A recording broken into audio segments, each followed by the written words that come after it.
Hello, everybody. Welcome back to another installment of my Beatles ranking series where I'm going through the Beatles studio songs.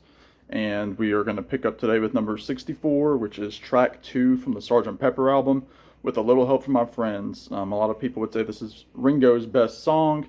It was one that he was a little hesitant about singing because of the big note at the end, but he was kind of coaxed along by his other bandmates and really knocked it out of the park. It's one of the only thematic songs in Sgt. Pepper, with him taking on the character of Billy Shears, directly following the original Sgt. Pepper song to kick off the album. And so Ringo's nickname for years on end was Billy Shears. And it's one of those songs, it was one of those anthemic type songs. I get by with a little help from my friends, I get high, gonna try, that sort of thing. So it's just one of the classic Beatles songs and one of Ringo's top songs, one that he still closes his shows with when he sings with the All-Star Band. Number 63, we're going to take it to a single with the big hit She Loves You, one of the staples of the early stereotypical Beatles. The whole yeah, yeah, yeah kind of became synonymous with the Beatles. You get that whole, with a love like that, she would be glad. With a love like that, you could be glad. No, you should be glad. I'm going to get there, folks. I'm sorry. She loves you. Just take that. She does love you. But it's one of my It's one of the songs that my dad likes the most by the Beatles. He loves the guitar part, and then some of the best drumming ever by Ringo. That doom, doom, doom, she loves you, yeah, yeah, yeah, and then that down, down, down, down, down. It's just so good. It's pure Beatles. Again, one of those songs that you can imagine them taking the bow at the end. Yeah, yeah, yeah, yeah. Just fantastic. 62, we're gonna go to Magical Mystery Tour with this song, "Baby You're a Rich Man," which a lot of people say is about Brian Epstein, who had passed away by this point in 1967. One of the kind of more underappreciated Beatles songs, I think. I love how John sings on it. It's kind of almost off mic, where he's singing very soft. How does it feel to be one of the beautiful people? And then it kicks into the "Baby, you're a rich man." Love that track a whole lot. One of my favorites on Magical Mystery Tour. Let's stick to Magical Mystery Tour, going to 61 with a beautiful Paul McCartney ballad, "The Fool on the Hill." Again, you can kind of picture the song in the movie with Paul kind of skipping along the meadow there along the roadway. They use that same clip again in the "Free as a Bird" music video that came out during the Anthology album in the 90s.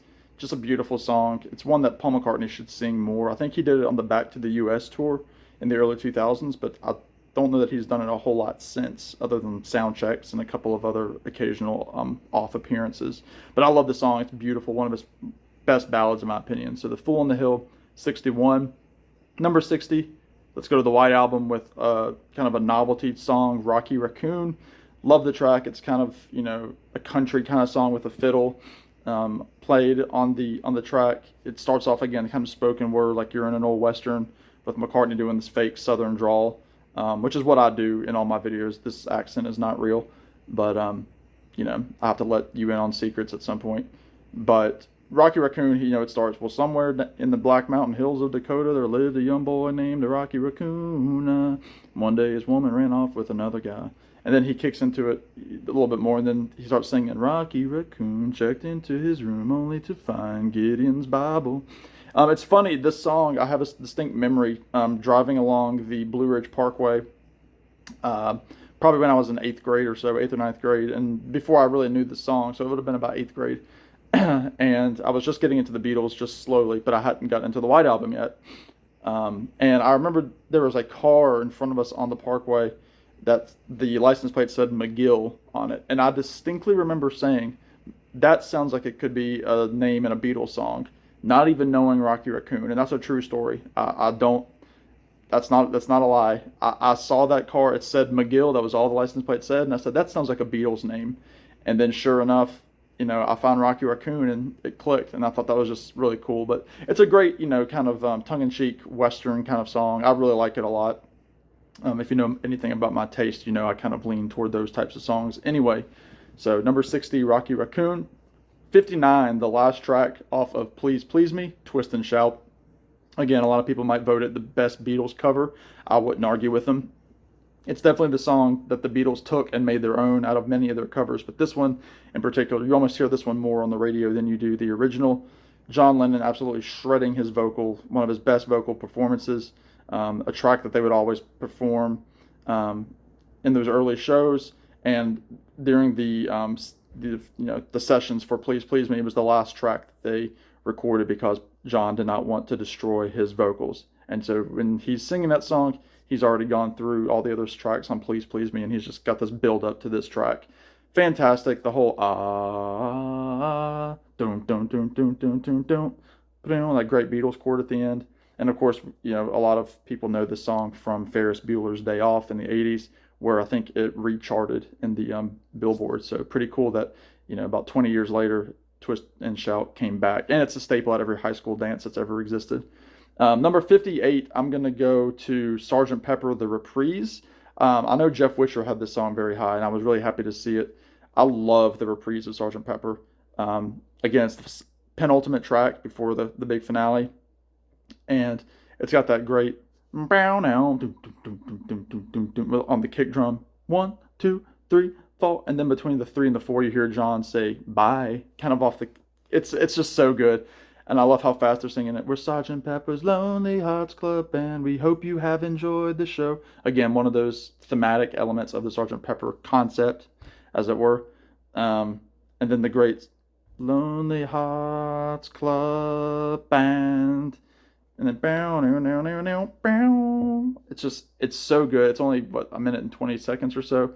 The first time I heard it, I listened to the song over and over and over again. I thought it was so good. I thought it was rocking. And I really hold it in high regard. People might get on me because it is a reprise. And, it's not a 1,000% fully realized song, even though, it has every element, even some solos in it. Some great harmonies, and then the great line, "We're Sergeant Pepper's one and only Lonely Hearts Club Band. It's getting very near the end." I love it. And McCartney for years would do this song and then go into the end on his live performances until he eventually came around and started doing the Golden Slumbers medley. So Sergeant Pepper Reprise 58, 57 from Ticket to from Help. It's the song Ticket to Ride. One of those great early kind of jangly songs that down down down down down down down down down down down, and then Ringo boom doom doom boom bop boom bop bop. I think it's just a rocking song. It really really really just works, and there's a reason it was a hit.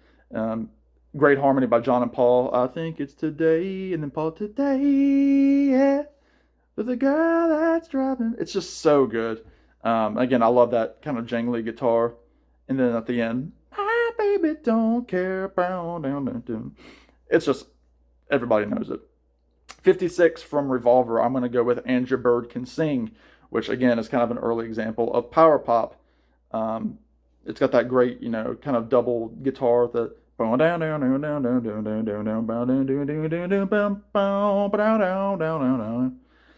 then, the great John vocal.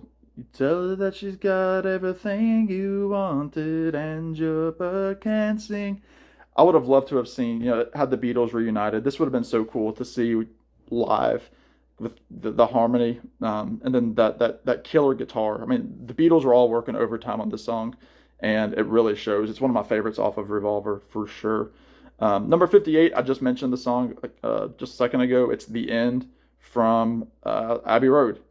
Technically the last track of Abbey Road. I mean, I mentioned Her Majesty a little bit early on. What a great way for the Beatles to close out their career, technically.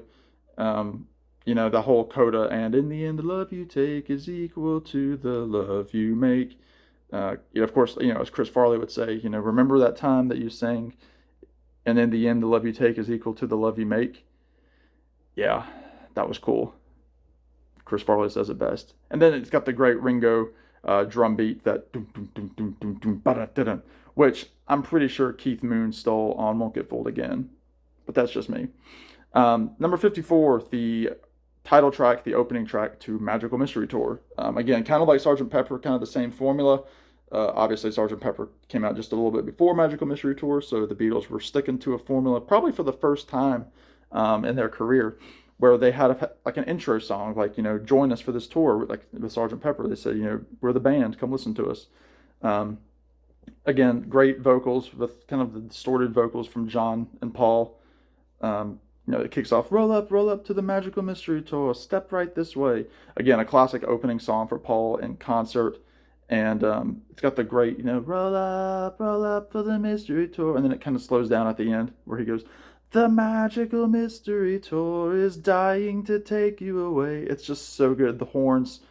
And then it kind of gets kind of trippy with like the piano at the end. Love it. 53 from Help, Another Girl, which is a great little country song from McCartney. For I have got another girl. Love it. Right up my alley. Love the track. Love the country type guitar. Paul's kind of singing in a little bit of a lower register. You're making me say that I got somebody that's new. And then he builds it up. Um, and then, they kick into the, who will love me to the end, through thick and thin. She will always be my friend. Bow, down, down, down, bow. Beatles had some great guitar on the Help album. I mean, I just mentioned Ticket to Ride. Help, the song itself, had great guitar. So I've always loved the track. Another Girl. Been fortunate enough to see McCartney play it live. 52, the opening track from With the Beatles, It Won't Be Long. My second favorite track off of that album, hint, hint. And, excuse me, no, it's not, but hint, hint, there are others coming, hint, hint. It Won't Be Long, just, again, one of those great straight ahead cold opens. It won't be long, yeah, yeah, yeah. Just that great call and response, and you can kind of hear how Paul's kind of like laughing at one point because he's like, yeah. It's so good. Till I belong to you, and then it's got the great ending to you, and then they go, ooh. It's so good. What a great opening track. Love it, love it, love it. It fits the whole album cover. It matches that era for me. 51 for Magical Mystery Tour, one of the big hits, one of the number ones. Hello, Goodbye. Again, one of those songs that people point to and know it's the Beatles. Again, a call and response song, like It Won't Be Long. You've got that great promotional video that the Beatles did in their Sgt. Pepper outfits, albeit John and Paul had shaved their Sgt. Pepper mustaches off. And they've got the hula dancers at the end. The hey la hey hey lo ha cha cha cha. Never seen Paul McCartney do that song live. It's on. I would like to see him do it live, but I've only seen him twice, and you can't ask for everything. Number 50. We'll stop here. This is the track from Help. It is the most covered song, I believe, still of all time. It's Rob from Northern Revolution's favorite Beatles song. Just go ask him. It's the song Yesterday. One of those tracks that I consider a turning point in the Beatles' career because not only did it include the string section on this album, and not only that, it was also tucked away. It was the second to last track on the album. It was this song and then Dizzy Miss Lizzie, which is really weird that this song was so huge, but it was buried on the B side of Help. And the second thing is that Paul McCartney is the only Beatle on the track, playing that great guitar, that doom doom doom doom. And again, one of those songs that McCartney will always do live, even though the second time I saw McCartney, he did not play it. So maybe he's tired of it. I don't know. But I know who won't be tired of it is Rob from Northern Revolutions. So there you go, folks. 64 through 50 for this Beatles journey that I'm taking you on. A magical mystery tour, if you will. Just call me Billy Shears because, I had the haircut. And comment below. I've appreciated all the comments and the new subscriptions. Thank you all so much. All that good stuff. Be good. Take care. And we'll talk to you in the next one. Bye now.